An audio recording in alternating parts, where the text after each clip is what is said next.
Welcome to the Deep Dive. Today, we're tackling a mystery. It's even more baffling than any fictional thriller. We're going deep into the disappearance of Malaysia Airlines Flight MH370, a real-life ghost plane. A case that's puzzled experts for over a decade. We have got pieces of the puzzle, but the full picture, still shrouded in mystery. Think about it, modern aircraft. Hundreds of people on board, just vanishing without a trace. It sounds impossible, right? Right, and what makes it even more fascinating is that we're talking about 2014. Not exactly the dark ages of technology. This wasn't some tiny plane disappearing over the Bermuda Triangle. No, this was a Boeing 777, one of the most advanced aircraft in the world. So let's rewind to the beginning. March 8th, 2014. Picture it. Kuala Lumpur International Airport, bustling with activity. Passengers checking in for their flights, excited for their journeys. Among them are the 227 passengers and 12 crew members of Malaysia Airlines Flight MH370, scheduled to fly to Beijing. Just a regular flight like any other. Imagine people settling into their seats, maybe reading a book, watching a movie, or just trying to catch some sleep before they landed in Beijing. The plane takes off at 42 minutes past midnight, just a normal departure. Following its designated route, climbing to its cruising altitude. Everything by the book. And for the first part of the flight, everything was normal. The pilots were in contact with Malaysian air traffic control, making routine reports. The plane was flying smoothly, on course, no signs of trouble whatsoever. But here's where the story takes an unexpected turn. As MH370 approached the boundary between Malaysian and Vietnamese airspace, it was time for the routine handover between air traffic control centers. This is absolutely crucial for flight safety. It ensures a smooth transition as planes move from one country's airspace to another. Exactly. The Malaysian controller would have instructed the pilots to contact Vietnamese air traffic control, providing them with the new frequency. It's a standard procedure, happening countless times every day all over the world. And in fact, we even have the transcript of that last communication from the Malaysian side. The controller said, "Hello, Mr. Pilot. Listen, Captain. You're now outside our surveillance system. Contact the Vietnamese surveillance system. Bye-bye." And the pilot acknowledged, "Okay, don't worry. I'll talk to the Vietnamese surveillance system. Bye, ciao." That ciao. Those were the last words anyone ever heard from MH370. Think about it. Bye, ciao. Just a casual goodbye, like any other flight. But this time, there was no follow-up. The Vietnamese air traffic control never received that call. MH370 simply vanished from their radar screens. Initially, it wasn't a major cause for alarm. There can be brief blips in radar contact, especially in areas with less coverage. But as minutes turned into hours and MH370 didn't check in with Vietnamese air traffic control, that's when the alarm bells really started ringing. It wasn't just the lack of radar contact. Remember those routine messages the plane was supposed to send to the airline every half hour? Those stopped too. Complete silence. Imagine the growing sense of dread among air traffic controllers, the airline officials, everyone involved. No distress calls, no emergency signals, nothing to indicate what might have happened, just a plane that had seemingly disappeared into thin air. And of course, we can't forget the families waiting for their loved ones in Beijing. Imagine their confusion as the hours passed, the flight boards showing no updates, the announcements growing increasingly vague. It's a truly horrifying scenario to contemplate. In those early hours, as search and rescue efforts were being mobilized, the focus was on a potential crash in the South China Sea. That's where the plane was last detected by radar, so it seemed like the most logical place to start searching. Divers, ships, aircraft, they were all deployed, searching the vast expanse of the ocean, hoping to find any trace of MH370. But what they didn't know yet was that MH370 wasn't at the bottom of the South China Sea. The story was far more complex, far more baffling than anyone could have imagined. So we have a ghost plane. A Boeing 777 that vanished from radar over the South China Sea. Divers, ships, aircraft, everyone searching. But here's the twist. MH370 wasn't in the South China Sea. Not anymore anyway. Wait, what? If it wasn't there, then where was it? How could a huge plane just vanish like that? That's the million-dollar question, isn't it? It turns out MH370 had been sending out data. Not the kind air traffic control usually picks up. But signals nonetheless. Okay, so what kind of data are we talking about? How did they even find it if the plane was off radar? This is where things get really interesting. Enter Inmarsat, a British company that operates a network of communication satellites. Their satellites picked up electronic handshakes from MH370. Handshakes. That sounds kind of friendly for a plane that's gone rogue. Think of it like your phone connecting to a cell tower, even if you're not making a call. These handshakes are just brief bursts of data confirming the plane's presence and location. They're not detailed messages or anything, but they're enough to tell us that MH370 was still out there, somewhere. So even though the plane disappeared from radar, it was still talking to these satellites. That's kind of creepy, like it was trying to stay hidden but couldn't help but send out little whispers. Exactly, and these whispers were crucial. By analyzing the timing and strength of these handshakes, experts at Inmarsat were able to plot a possible flight path for MH370. And what did this flight path reveal? Did it show the plane crash somewhere else? Did it land somewhere secretly? Here's where things get even more baffling. The Inmarsat data suggested that instead of continuing towards Beijing, MH370 had made a sharp turn, deviating from its planned route. A sharp turn? But why? Did the pilots decide to go sightseeing? Was someone hijacking the plane? That's the mystery, isn't it? We don't know for sure, but the data indicated that MH370 flew for hours, heading south over the Indian Ocean. Hold on, the Indian Ocean? That's thousands of miles away from Beijing. Why would the plane fly in that direction? We can only speculate. Some theories suggest a mechanical failure, forcing the plane off course.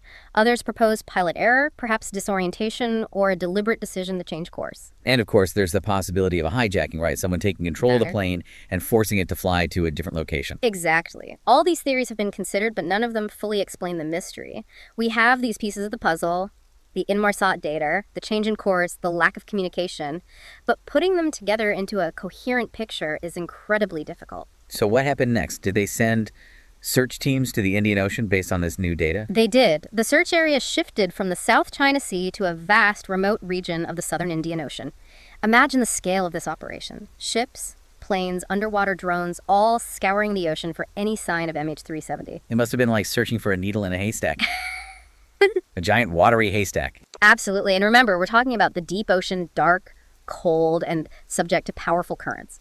It's one of the most challenging environments on Earth to conduct a search. But they had to find something, right? Some trace of the plane, some evidence of what happened. And eventually they did. Over the next few years, pieces of debris started washing ashore on remote islands thousands of miles away from where MH370 was believed to have gone down. Debris? Like what? Suitcases? Life vests? Parts of the plane itself? Pieces of the plane's wing, a flabrone, parts of the interior cabin, each piece confirmed to be from MH370, offering tantalizing but ultimately frustrating clues. Frustrating? How so? It sounds like they were finally getting somewhere. Well, while these fragments confirm that MH370 had indeed crashed in the Indian Ocean, they didn't tell us why. Why did the plane deviate from its course? What happened on board in those final hours? The debris provided no definitive answers. So we've got this plane, MH370, takes off from Kuala Lumpur, disappears from radar, and then starts sending out these cryptic handshakes to satellites. Like it's trying to stay hidden but can't quite pull it off. Right, and these signals lead investigators on this wild goose chase across the Indian Ocean, a search that takes years and costs millions of dollars. And after all that, they find a few pieces of debris washed up on remote islands, confirming the plane did crash, but giving us no real clues as to why. It's like a detective story, where the culprit left behind a single fingerprint, but no other trace. Incredibly frustrating. We have these puzzle pieces, the sudden deviation, the lack of communication, the debris scattered across the ocean, but they don't quite fit together. And what about the families of the passengers and crew? Can you imagine the agony of not knowing what happened to your loved ones? They went to the airport to wave goodbye, expecting a reunion in a few hours, and then silence. Heartbreaking. And the lack of a definitive answer, the absence of closure, just adds another layer of tragedy to this already devastating event. The source material touches on some of the theories that have been proposed over the years. Everything from mechanical failure to pilot suicide to even more outlandish ideas like a hijacking by a rogue state or even alien abduction. Right. And the lack of concrete evidence has allowed these theories to flourish, feeding into the mystery and making it even more captivating. But none of these theories really hold up under scrutiny, do they? They all have holes, unanswered questions. Exactly. And that's what makes the MH370 case so unique, so fascinating. It's a mystery that refuses to be solved, a puzzle that seems to defy all logic. It almost feels like we're back in the days of ships vanishing into the Bermuda Triangle, lost without a trace. But this isn't the 1800s. We're talking about a modern aircraft. With advanced technology, sophisticated tracking systems, how could something like this happen in the 21st century? It really challenges our assumptions about technology and our ability to track and monitor things in our world. You'd think it would be impossible for a large commercial airliner to simply vanish, but that's exactly what happened. It's almost like MH370 slipped through a crack in reality, a glitch in the matrix. It's unsettling to think that something like this could happen, that our understanding of the world, of technology, of aviation, might be incomplete. And that's the thing about mysteries, isn't it? They remind us that there are still things we don't know, things we may never fully understand. Now, one of the things that makes this case so bizarre is that the search teams were initially looking in the wrong place. Wait, really? How does that even happen? Well, the Malaysian authorities first sent everyone to the Andaman Sea near Indonesia. Indonesia? That doesn't make sense. That's nowhere near the plane's intended route. I know, right? But it was all based on their military radar. They had MH370 on radar. Sort of. They picked up a blip, making a sharp U-turn after the plane went radio silent, heading towards the Strait of Malacca. So they did see it. Mm-hmm. Why didn't that solve everything? Well, here's the thing about military radar. It's not as precise as the kind they use for air traffic control. So, what, they saw something but couldn't tell if it was actually the plane? Exactly. Military radar is more like a motion detector, you know? It sees that something is there, but it can't give you all the details like the plane's ID or altitude. So they had this blip, but no way to be absolutely sure it was MH370. It gets even trickier. The radar they were using couldn't even determine the object's altitude or speed, just the general direction. Okay, but wouldn't any unidentified blip on military radar, especially one acting that strangely, cause a major freakout? Yeah. You'd think they'd scramble jets or something, right? You'd think so, but get this. Even though the plane was off course, it was still within Malaysian airspace. So maybe they thought the pilot was turning back due to an emergency or something? That's probably what they assumed, like, oh, there's a problem, they're heading back to the airport, and then boom, the plane just disappeared. Okay, yeah, that makes sense, but then it gets weird again, right? Right. It gets way weirder. They analyzed the radar data and realized that MH370 wasn't just flying around randomly. It was actively avoiding entering the airspace of Thailand and Indonesia. Hold on, are you saying someone was deliberately flying the plane to stay undetected? Like, they knew exactly what they were doing. It seems that way. Whoever was flying that plane had some serious aviation knowledge. They weren't just lucky. This was planned. This is getting creepier by the minute. Where did the plane even go after it left Malaysian airspace? Well, that's the million-dollar question. The last radar contact put MH370 leaving Malaysian airspace with enough fuel to fly for another 6 hours. 6 hours? That's a huge search area. Massive. It could be practically anywhere. So you've got someone seemingly intentionally vanishing, using their knowledge of radar and airspace to basically disappear. Yeah. And then there's the whole power outage thing. Right. I was just about to ask about that. Didn't the plane lose power at some point? Yeah, that was initially thought to be a technical malfunction, but But if the plane lost power, how could it keep flying? what if the power outage, and this is where it gets really interesting, what if it wasn't an accident? You're saying someone might have deliberately cut the power to make it seem like a crash. It's a possibility, right? I mean, it's a chilling thought, but it would explain a lot. But wouldn't cutting the power be risky? What if they couldn't turn it back on? Oh, it would be a gamble for sure, but here's the thing. Even with the main power off, the navigation systems would likely still work for a while. So they could fly in silence, so to speak, at least for a bit. Wow, so the plane could essentially go dark but still be flying. Yeah, It's wild. But they couldn't fly forever without power, could they? exactly. At some point, they would have had to turn the power back on. And that's where things get even more intriguing, because that's where the plane's satellite communication system comes into play. It's a key piece of the puzzle we'll be exploring next. Okay, so that satellite communication system, it's like, the plane's lifeline to the outside world. Yeah, like a beacon. Right. And this system, it's designed to send out signals even when things go wrong, to let everyone know it's still out there, even if the main power is off. Kind of like a heartbeat. So even if someone cut the power, these signals would still be going out. Well, not quite. Okay, now I'm confused. So think of it like this. When the power comes back on, that system, it basically reboots, like restarting your computer. Right, I get Then that. that reboot, that sends out a signal. Like a hey, I'm back online type of thing. Exactly. So no one had to be actively sending a message. The system just coming back online was enough to create a signal. You got it. And this happened after MH370 vanished from radar. Right. And that's a big reason why investigators believe this wasn't just a random accident, Someone turned the power back on. intentionally after going dark. Wow, that's pretty spooky. Yeah, it's not your typical plane crash, that's for sure. So what happened next? I mean, they had these signals, right? Did that help them find the plane? It did, but it wasn't easy. I bet. See, these heartbeat signals, they were faint, but they gave investigators something to work with. Okay, how so? Well, by analyzing the timing and the strength of those signals, they could actually create a series of arcs on a map. Arcs, like curved lines. Giant ones. Picture drawing a huge circle around the satellite that received the signal. Okay. The plane could have been anywhere along that circle at that time, you see. Right. But, and here's the key, with multiple signals, they got multiple circles. So were those circles intersected? Bingo. That narrowed down the search area. It's like they were using the satellite signals to triangulate the plane's location. Exactly. Except this was like a high-tech game of hide and seek, but played across a massive area. The Indian Ocean. Oh, wow, the Indian Ocean. That's huge. We're talking a vast, vast expanse of water. Like looking for a needle in a haystack, but the haystack is an ocean. A very big haystack. Yeah. So even with those signals, finding the plane was still a monumental task. It was a massive undertaking. I mean, they had ships, planes, underwater robots, you name it. And they still couldn't find it. Not for years. Oh, man. The families of the people on board must have been going through hell, all that uncertainty. It was a heartbreaking situation, and with no real answers, Well, you can imagine what happened next. People started coming up with their own theories. Oh, yeah, the speculation went wild. I mean, you had everything from alien abductions No way! to government cover-ups. People thought the plane had been hijacked and flown to some secret island. It's crazy how our minds work, right? We try to fill in the blanks when we don't know the truth. It's human nature, I guess, but without any real evidence, it was all just, guesswork. So did anything concrete ever turn up? Well, a few years after MH370 vanished, something happened that changed the game. What happened? Pieces of the plane started washing ashore. Seriously? Yeah, on these remote islands, thousands of miles away from where they thought the plane went down. So they finally had some physical evidence. Real, tangible proof. That must have been a major breakthrough. It was. They were able to confirm that the debris was definitely from MH370. Which I'm guessing helped them refine the search area even more.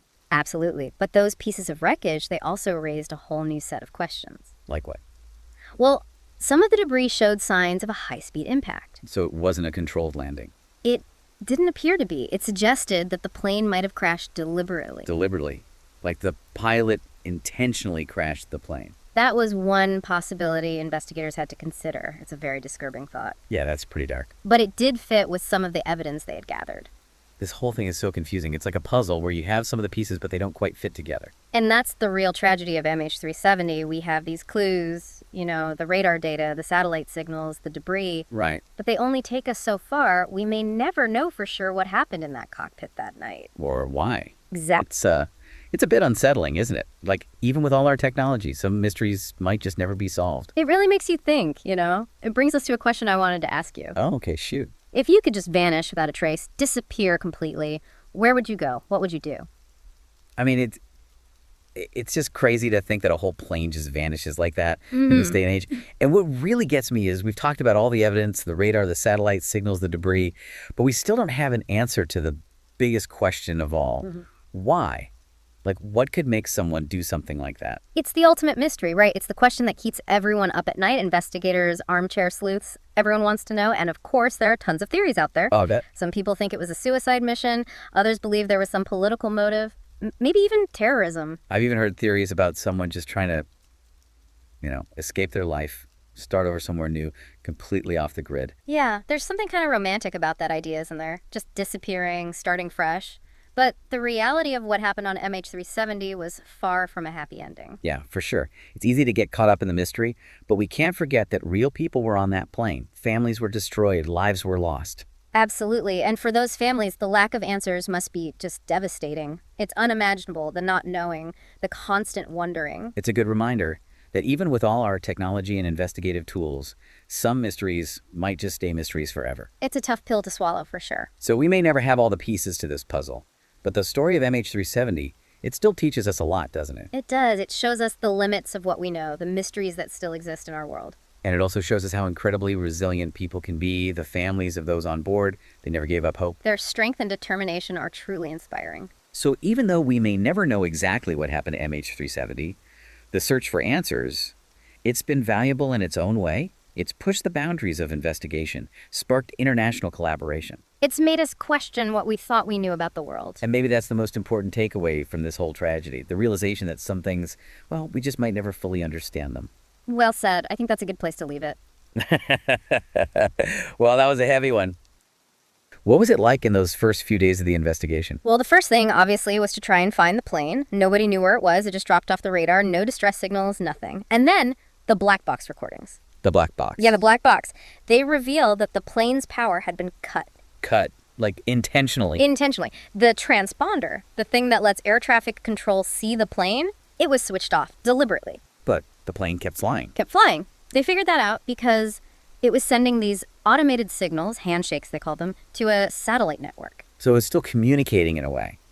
Could they get a location from those satellite signals? Not an exact location. See, GPS, to get an accurate position, you need signals from several satellites. Okay, so one satellite isn't enough. Not enough. Think of it like your phone needing to connect to multiple cell towers to know where you are.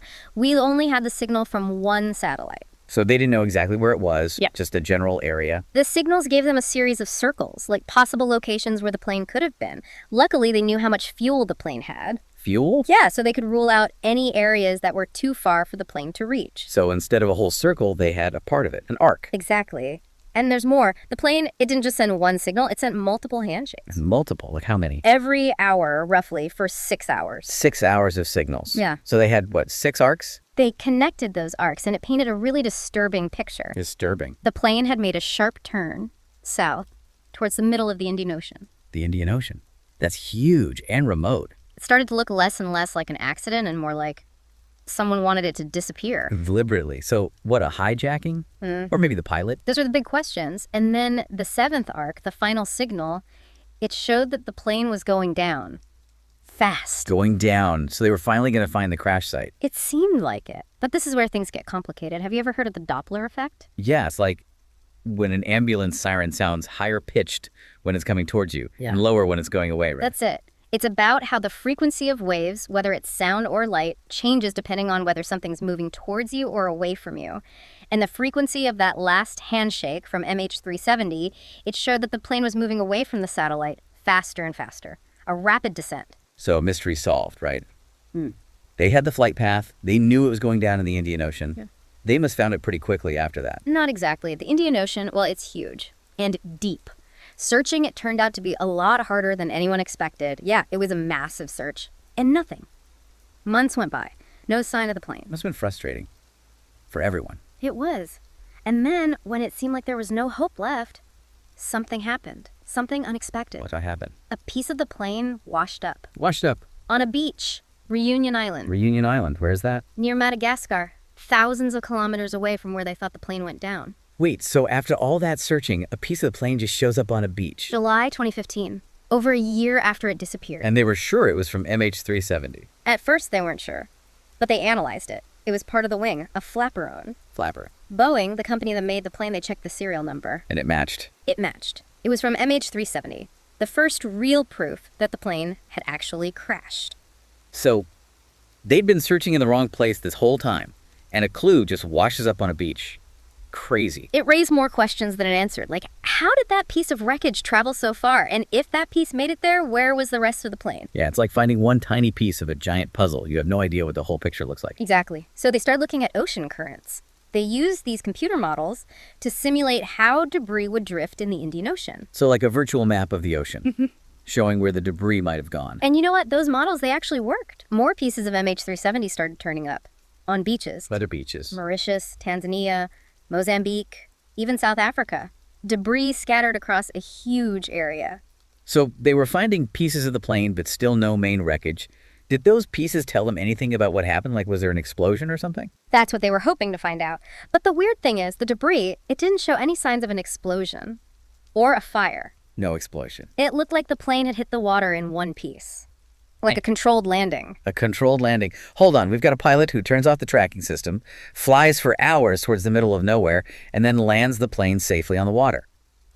This is starting to sound less like an accident and more like a movie plot. I know, right? It seems like it was deliberate, but why? What would make someone do that? Yeah, that's the big question, isn't it? Did they have any ideas, any theories about what might have happened? Oh, there were theories. Lots of them. Everything from mechanical failure to pilot suicide to a hijacking, maybe a fire on board or some kind of political motive, but none of them really made sense. So after all this time, they still don't know. It's a mystery. A plane just vanishes. It's hard to wrap your head around. What about the families? The people who lost loved ones on that flight? It must be awful for them, not knowing what happened. It is. Imagine the not knowing, the wondering. It's a tragedy. And a reminder that behind every mystery like this, there are real people who are hurting. It's sad. With all the technology we have, you'd think we'd be able to find the missing plane. Do you think there's still a chance they'll find the main wreckage? It's hard to say. They've searched so much already, used all kinds of technology, sonar, underwater drones, you name it. But the Indian Ocean is a big place. It's like looking for a needle in a haystack. So are they still looking? Officially, no. But there are still some people out there who haven't given up. They think new technology might help or that they'll get lucky and find something. It's incredible that people are still searching after all this time. It shows you the power of the unknown, I guess. The need to find answers. What do you think? Will we ever know what really happened to MH370? It's a mystery for sure. A huge plane just gone. You'd think in this day and age we could track anything. You think so, right? It makes you realize how much we don't know, you know? There are still places on Earth, parts of the ocean, we know so little about. Do you think we'll ever find out what happened to MH370? Will that mystery ever be solved? It's hard to say. Maybe there's someone out there, someone who knows exactly what happened, but they're not talking. Or maybe we missed something. Some clue right there in front of us that we just didn't see. Possibly. That's what's so fascinating about mysteries like this. We don't know, so our imaginations run wild. I've heard some pretty wild theories. Oh yeah, like what? Government conspiracies. Alien abductions. Well, that's part of the fun, isn't it? When there are no answers, we fill in the blanks ourselves. The pilot suicide theory? That seems to be a popular one. It does fit with some of the evidence. Yeah. The course change, the landing on the water. But we don't know anything about the pilot, really. No motive, no history, nothing to confirm it. What about a hijacking? Nobody's ruled that out completely. Yeah. Turning off the communication systems, that could point to a hijacking. But who would hijack a plane and fly it into the ocean? And why? That's the million-dollar question.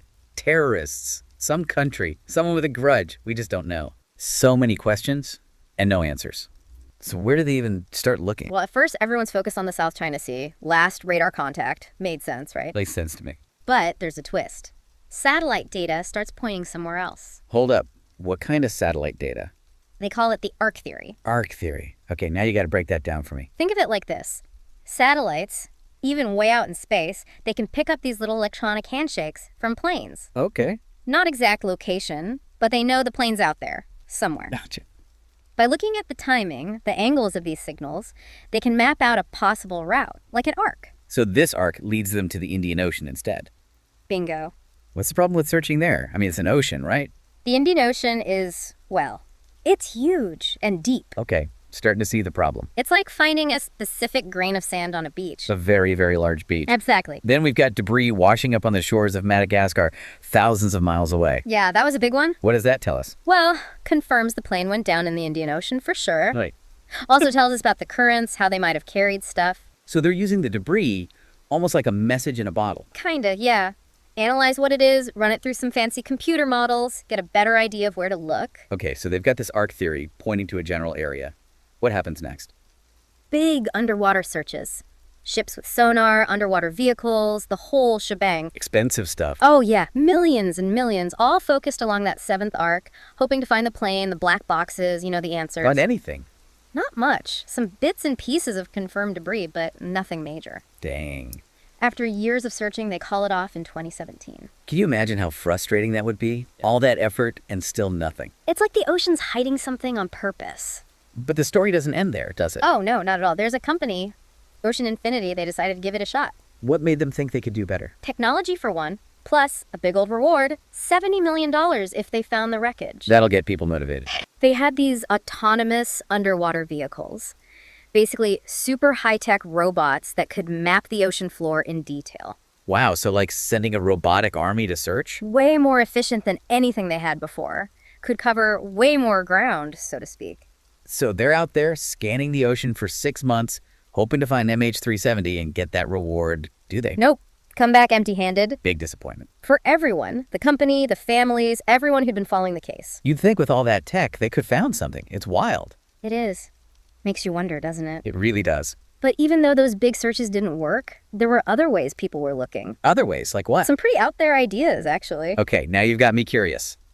Out there how? Ever heard of tracking a plane with radio waves? Radio waves, that's a new one. Yeah, like using disturbances in radio waves to trace where it went. Sounds crazy, right? A little bit, yeah. How does that even work? So, this engineer, Richard Godfrey, he comes up with this idea in 2021. He knew that radio waves, when they travel, they get kind of bent out of shape by big stuff.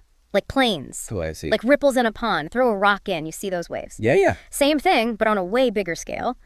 Godfrey figured if he could find records of these radio wave distortions from when MH370 disappeared, he could maybe track it. Okay, that's pretty smart. But where do you even find records of radio waves from that long ago? And this is where it gets cool. There's this website for radio enthusiasts, right? Created by this Nobel Prize-winning physicist. Wait, a Nobel Prize winner? Okay, now I'm really interested. It's this global network where people send out radio signals, see who can pick them up around the world. Kind of like a giant game of radio tag. Huh. What does that have to do with finding a missing plane, though? The website keeps a log of all the signals that pass through, a huge database going back years. Oh, so like a history of radio waves. Exactly. And Godfrey realized, hidden in that data, there might be those tiny distortions caused by MH370 flying over the Indian Ocean. So he's searching through all that data, looking for a tiny blip. That's a long shot. It was. But get this, he actually found something. No way. Yeah. He analyzed the data from March 8th, 2014, and he was able to map out a path based on nothing but those radio signal blips. That's incredible. What did the path look like? And you want to know the best part? It matched up almost perfectly with that seventh arc theory from the satellite data. So this random website for radio nerds just backed up what the satellites were saying. Wow. Did it tell them anything new? Actually, yeah. It narrowed down the possible crash site, like, a lot. Really? How much? Godfrey's analysis pinpointed a spot within a 30-kilometer radius. That's a huge improvement. Crazy how they found that, huh? Did it tell them anything about why the plane went off course? This is where it gets even weirder. Godfrey's findings also suggested that the plane might not have been in free fall like everyone thought. Wait, what? So it wasn't just plummeting out of the sky? Seems like it was still under some kind of control, even towards the end. Hold on. You're saying a plane, potentially out of fuel, thousands of miles off course, is still being flown? That's what it looks like. And it leads to this whole other theory from a retired pilot and an air traffic controller. Okay, lay it on me. They think the pilot might have tried to land the plane on the ocean after running out of fuel. A controlled landing on water. That sounds incredibly dangerous. It is. But if they did it just right, the plane could have glided for a long way, meaning the wreckage could be miles from that seventh arc. So it's like skipping a rock across a pond. Except it's a jumbo jet, and the pond is the Indian Ocean. Pretty much, and it could explain why all the searches came up empty. Yeah, if it hit the water gently, it might not have broken apart as much. It's kind of scary to think about, honestly. So we've got satellite data, radio wave analysis, and now a possible controlled landing. It's a lot to take in, I know. It's a lot. What about the conspiracy theories? You know, a mystery like this is going to have some wild ones. Oh yeah, you know it. No shortage of those when it comes to MH370. Hit me with some of the big ones. What are people saying? Well, you got your classic alien abduction. Plane gets snatched up by extraterrestrials, no trace left behind. Always a popular one. Aliens, huh? Classic. What else? Government cover-ups. Secret experiments gone wrong. Rogue agents silencing witnesses. The whole shebang. Oh yeah, the government's always up to something. It's like a spy movie plot. Any even crazier ones? No, there's plenty. Wormholes, Bermuda Triangle, you name it. It's like this modern day myth, you Yeah. know, the plane that just disappeared. Okay, but let's be real for a sec. If we ignore all the crazy stuff, what are the most likely explanations here? That's the million-dollar question, isn't it? We're left with a few possibilities, but each one has its own issues. Like what? Well, what about mechanical failure? Something breaks, plane goes off course, crashes. Possible, right? Makes sense, but wouldn't the pilots have sent a distress signal? You'd think so, but maybe it was so sudden they didn't have time. Yeah, that's possible. So mechanical failure's on the table. What about the pilots themselves? Could they have messed up somehow? Pilot error, it happens. But these guys were pros. And the way the plane went off course, it was so deliberate, so specific. It doesn't sound like a simple mistake, that's for sure. So you're thinking maybe someone on board did this on purpose. It's a possibility. Hijacking, maybe even pilot suicide. But the motive, it's complete mystery. No ransom demands, no political statements, nothing that explains why someone would do that. It's just that bizarre. To just vanish like that on purpose, it's unsettling. So where does that leave us? What really happened to MH370? Honestly, we might never know for sure. We can look at all the data, all the theories, but without the plane, without the black boxes, Yeah. the answer's still out there, somewhere. So MH370 might just be a puzzle we never solve. It's kind of spooky, isn't it? Like a ghost ship, but in the sky. Yeah, it really gets to you, this one. All our technology, all our tracking system, And a giant plane just vanishes. it makes you think, doesn't it? Yeah. What else are we missing out there? It does make you wonder. But that's what's so fascinating about this case. It's this clash between high tech and, well, just plain mystery. Right. We've got satellites, robots on the ocean floor, even radio signals from hobbyists all trying to find this thing. It is kind of like a modern myth, isn't it? Like all the elements are there. Yeah. You have a plane full of people just vanishing into thin air, no explanation, no trace. And that's the key, right? The lack of an explanation. Our brains hate that void, that uncertainty. So we fill it in with stories. With theories, Yeah. with possibilities, some wilder than others. Speaking of wild theories, I was reading about this TV series from a few years back where a plane disappears. Oh, yeah, I remember that one. It was like a big hit, right? Yeah, and then it comes back 5 years later, lands perfectly, like nothing happened. I think that really tapped into something, you know? That deep down hope that maybe, just maybe, MH370 could reappear someday. Like a collective wish fulfillment. Exactly. Like we needed to believe that something that incredible was possible, even if it defied all logic and evidence. But in the absence of that kind of incredible explanation, we're left with, well, Conspiracy theories. lots of them. Oh, yeah. Every flavor you can imagine. Hijacking, rogue pilots, government cover-ups, even aliens. Aliens. Okay, maybe we'll save those for another deep dive. Maybe another time. But you know what? I actually understand why people gravitate towards those theories. When the official explanation is we don't know, It's almost an invitation to speculate. It's like our brains refuse to accept that sometimes there just isn't a clear answer. Right. Especially with something as significant as this. You have a Boeing 777, a sophisticated piece of machinery, just disappearing without a trace. It just doesn't compute. It doesn't. And we had some initial clues, right? Remember the satellite data? Right, that was crucial, wasn't it?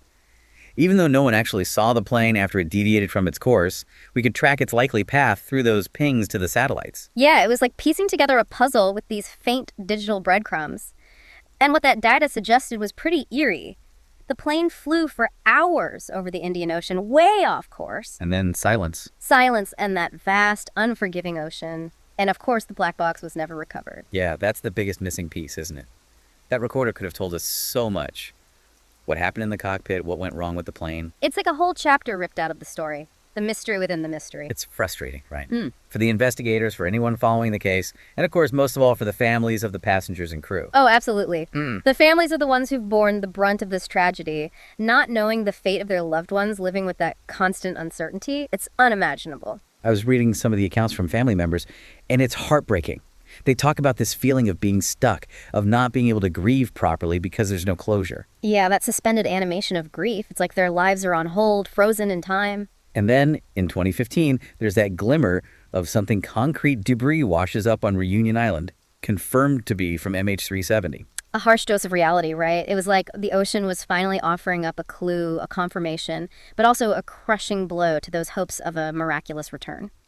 It felt like that debris was carrying the weight of the tragedy, washing ashore all those years later. Yeah, but it also brought a new wave of questions. Where was the rest of the wreckage? What caused the plane to go so far off course in the first place? It's like every bit of information, every new discovery just deepens the mystery. It's a paradox, isn't it? The more we learn, the less we seem to understand. And maybe that's the real allure of this case. This clash between our need for answers and the realization that some mysteries might just be beyond our grasp. It's a humbling experience for sure, and one that forces us to confront the limits of our knowledge and our control. We want to believe that we can solve anything, figure anything out. Right. With enough data, with enough technology. But sometimes the universe just throws us a curveball, a mystery that defies explanation. And we're left grappling with the unknown, trying to make sense of the senseless. Which I guess is exactly what we're trying to do here today. Yeah, in a way, we're all amateur detectives on this case, trying to piece together the fragments of information, the clues that the universe has given us. Trying to find a narrative that makes sense, even if it's a narrative of the unknown. And that's the real hook, isn't it? That enduring mystery, that sense that there's still something more to uncover. There's something inherently fascinating about the things we don't understand. Absolutely. It's that pull of the unknown, that drive to explore, to discover, that's at the heart of the human experience. And in the case of MH370, that drive has led to some truly remarkable efforts to try and solve this puzzle. You have scientists pushing the boundaries of technology, developing new methods of underwater exploration and data analysis. You have people from all over the world collaborating, sharing information, refusing to let this mystery fade away. And it's that collective effort that gives me hope. Even if we never find all the answers, the search itself is a testament to human ingenuity, to our relentless pursuit of truth. It's a reminder that even in the face of tragedy, even when confronted with the unknown, the human spirit can still shine through. Absolutely. It's that spark of curiosity, that drive to understand, that ultimately defines who we are. And it's that spirit that we're going to keep following as we continue our deep dive into the mystery of MH370. Buckle up. It's going to be a wild ride. And you know, it's not just about finding a missing plane. Right. This is about pushing the boundaries of what we know, what we think is possible. It's like MH370 became a symbol of the unknown, a reminder that even with all our technology, all our advancements, there are still things out there that we can't explain, can't control. Exactly. It forces us to confront our limitations, you know? To accept that there are things in this universe that might just be beyond our grasp. I've read in this article about how the search for MH370 actually spurred a lot of innovation. Oh, really? Yeah. Like scientists and engineers had to come up with new technologies, new techniques, just to try and tackle this problem. That makes sense.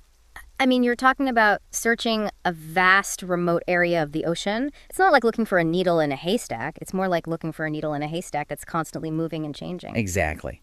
And the conditions are incredibly challenging. Deep water, strong currents, unpredictable weather. So they had to get creative.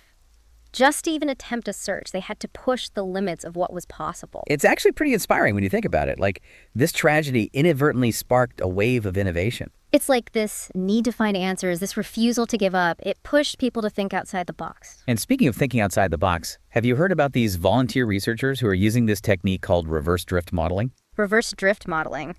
Tell me more. That sounds interesting. So basically, they're taking the debris that's been recovered, and instead of trying to figure out where it came from, they're trying to figure out where it's going. So they're tracing the ocean currents backwards in time. Exactly. They're using data on wind patterns, currents, all sorts of stuff to create these models that show how the debris might have moved over time. Wow. That's pretty ingenious. And what have they found? Well, they've actually identified some potential search areas that haven't been explored before. Really? So there's still hope that we might find the wreckage? It's a long shot, for sure. Right. But these researchers are giving it their all. They're not giving up. And you know what? That's what's so remarkable about this case. The persistence, the dedication, the refusal to let this mystery fade away. It's like it's become a global mission, a collective pursuit of truth and justice. And it's not just about the answers. It's about honoring the memory of those who were lost, providing some sense of closure to their families. Absolutely. I mean, imagine the families living with this uncertainty for over a decade, not knowing what happened to their loved ones. The not knowing, it's the worst kind of torture. And yet they keep fighting, keep pushing for answers, keep the memory of their loved ones alive. Their strength is incredible. It's a testament to the power of human connection, the way we support each other through the darkest of times. And, you know, MH370 has had a broader impact, too. It's sparked a lot of conversations about aviation safety, about the need for better tracking systems, more transparency in investigation. That's so important. Yeah. This tragedy exposed some serious vulnerabilities in our global air travel network. It was like a wake-up call, a reminder that even with all our technological advancements, there are still risks we need to address. And not just for preventing another MH370, but for making air travel safer in general. Right. It's about learning from our mistakes, pushing for continuous improvement, making sure something like this never happens again. And it's also about understanding that we're all connected. Events on one side of the world can have ripple effects everywhere. Like MH370. It's become this symbol of our interconnectedness, this reminder that we're all part of a larger story. A story that has captivated the world, a mystery that has defied explanation, a tragedy that has touched countless lives. But it's also a story of resilience, of hope, of the human spirit's refusal to be defeated. That's the part that keeps me going. The knowledge that even in the face of the unknown, we keep searching, we keep striving for understanding. You know, it's mind-blowing to think about all the people who are still actively trying to solve this puzzle. Oh, absolutely. It's like a global community of detectives all working together to crack the case. And it's not just professionals, right? You have scientists, engineers, but you also have amateur sleuths, people who are just fascinated by this mystery and want to contribute. Exactly. It's like this case has captured the imagination of the entire world. And it speaks to our desire for understanding, our need to make sense of things. And in a way, it's a testament to the power of collaboration. Oh, for sure. You have people from all walks of life, all corners of the globe, sharing information, pooling their knowledge. And that's actually something that's been highlighted as a key factor in this investigation. The need for international cooperation, for open communication and data sharing. Yeah, that's essential. Especially when you're dealing with a case like this, where the search spans multiple countries, involves different jurisdictions. It's complex, to say the least. It is. And the source I was reading, it actually pointed out some of the challenges that investigators faced early on. There were delays in getting information, reluctance from some countries to fully cooperate. Oh, really? Yeah, it's understandable to a certain extent. I mean, every country has its own protocols, its own interests. But in a case like this, a global tragedy that transcends borders, it seems like cooperation should be the top priority. Absolutely. And I think that's been recognized. The International Civil Aviation Organization, ICAO, they've actually implemented new guidelines for tracking aircraft and sharing data in the event of a disappearance. It's good to hear. It's like the industry is learning from this tragedy, taking steps to prevent something similar from happening again. Right, and it's not just about regulations either. It's about fostering a culture of transparency, of information sharing. And speaking of information sharing, I was reading about this really cool initiative called the MH370 Data Project. Oh, yeah, I heard about that one. What is it again? Remind me. So basically, it's a collaborative effort to make all the available data from the investigation publicly accessible. Wow, that's amazing. So anyone can just go online and access all the data. Pretty much. Of course, you need some technical expertise to make sense of it. But the idea is to open up the investigation to the world, to let anyone with the skills and interest contribute to the search for answers. That's the beauty of citizen science, right? Harnessing the power of the crowd, the collective intelligence of people from all over the world. Exactly. And you never know. Maybe it's through this kind of open collaboration that the breakthrough we've been waiting for will finally come. It's a possibility. And even if it doesn't lead to a definitive solution, the effort itself is valuable. It keeps the case alive, keeps people engaged. It shows that we haven't forgotten, that we're still searching. And that's important, right? It's about honoring the memory of those who were lost, acknowledging the profound impact this tragedy has had. Absolutely. So as we wrap up our deep dive into the mystery of MH370, I think it's important to acknowledge the complexities of this case. Yeah, the unanswered questions, the lingering doubts, the sheer scale of the unknown. But I also think it's important to acknowledge the incredible efforts that have been made to try and find answers. The scientists, the engineers, the volunteers, the families who have never given up hope. Their dedication is inspiring. It is, and it reminds us that even in the face of tragedy, even when confronted with the limits of our knowledge, the human spirit can still prevail. We may never have all the answers, but the search itself has taught us so much about ourselves, about our world, about the enduring power of curiosity, and the importance of never giving up hope. Podcast Infinity.